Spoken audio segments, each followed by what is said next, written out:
Let's start there, right where it is. Is there a plan, do you think? And what do you make of the execution on trade?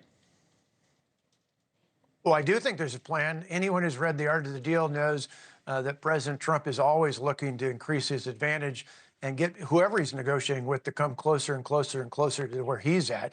I remember years ago when I was in office as governor talking to him when he went up to Canada for the G7. And remember, that was the time he told me in advance he was going to do this. He offered to get rid of all American tariffs in return for them doing the same, but they didn't take him up on that. So I think he'd still like to get to that. But what he wants more than anything is to have American consumers and employers and workers be on a level playing field, as well as getting some help from Mexico and Canada when it comes to fighting fentanyl. What should we be talking about in terms of what people expect in the interim? You know, your state, Wisconsin, there's been some reporting to suggest it would get hit harder than other states, right? I saw something here with the headline, I think it was Reuters, that Trump's tariffs create the quote-unquote Wild West on the factory floors of Wisconsin. They talk about Wisconsin being one place where a full-on trade war could be particularly painful, given its economic close ties with Canada and the fact that it's a key political prize has been determinative in these elections in terms of who gets to the White House, and it's swung back and forth between the two parties. So what about that? What would you say to the people of Wisconsin about all of this?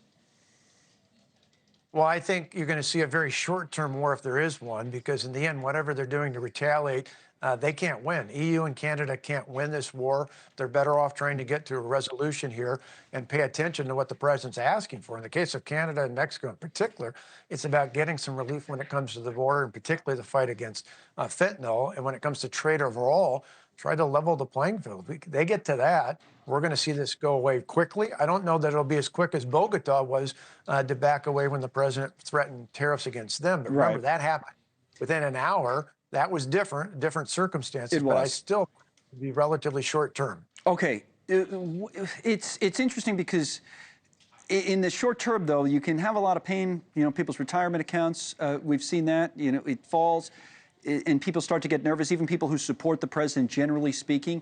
What do you think it looks like on the other end? I mean, what are they actually trying to do here? Because if they're doing, like we saw Peter Navarro, who's the president's trade advisor, kind of articulating some of this. We took some of it live at the White House last hour. They want to do big things, and that could take a while, even if they're right about it. What does it look like on the other end? Well, I mean, I think in the end, you're going to see better circumstances for American workers, a better environment in which you create wealth and opportunity here in the United States. That'll be good in Wisconsin, in my home state, and across the country. I also think reining in of all this out-of-control spending is already sending signals when it comes to inflation. You're seeing gas prices going down per gallon. You're seeing eggs finally going down to where they were before. A lot of that's just because people think the economy is going to slow, right? You know. Well, I think part of it, though, too, is remember the stock market ebbs and flows from day to day based on certainty. Once you get to a point where we start to figure out... the prices. I mean, the prices. You know, prices go down, like commodity prices will go down when there's a bad outlook, as you know, for growth. Like if people don't think the economy is going to grow, then it's oil prices. The reason they're coming down might not be great. Well, I think it's a combination. Certainly the people I talked to last November across the state of Wisconsin, across the country, number one concern, even with students we work with at Young America's Foundation in college, they were overwhelmingly almost 2-to-1 concerned about prices, the economy specific to the high cost of things like food, gas, housing, and things of that nature. So things that this president and his team can do to get prices under control, I do think are a big benefit. If then a month or two down the road, you see things improve with the economy overall, not just in bringing prices down, I think that's a good one, too. But do you think, like we're showing Navarro now, I think he thinks he wants a fundamentally different system. Like, you know, years ago, we didn't have an income tax, or, you know, 100 years ago, and then we brought it in. It feels like they want to go back to that in some ways and raise revenue for the government through tariffs. And that, I mean, you're, you know, kind of an old school Republican. That even for you wouldn't be necessarily the direction you would want to go, is it? You seem to want to use it as a tool to have a level playing field. I'd love to have no tariffs. As Ronald Reagan did, and freeze trade. But remember, Ronald Reagan put tariffs against Japan, 100% electronic goods, put a 60% tariff on Japanese motorcycles when they were fighting up against Harley-Davidson, built in my state, one I ride as well.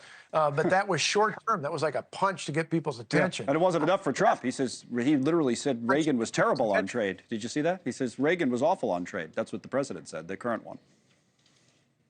Well, but the interesting thing is the things he's doing right now are similar to what Reagan did in that regard. Right. He got back to fair trade. And I think in the end, what we saw, as I mentioned, that G7, President Trump offered to get rid of all tariffs if they did as well. And I think that's the key is you want to have free trade, fair trade, have it so that everybody's in a position where we just work off of what we do best. Thanks so much for watching. Just go to joinnn.com to find News Nation on your television provider. And don't forget to click the red subscribe button below to get more of News Nation's fact-driven, unbiased coverage.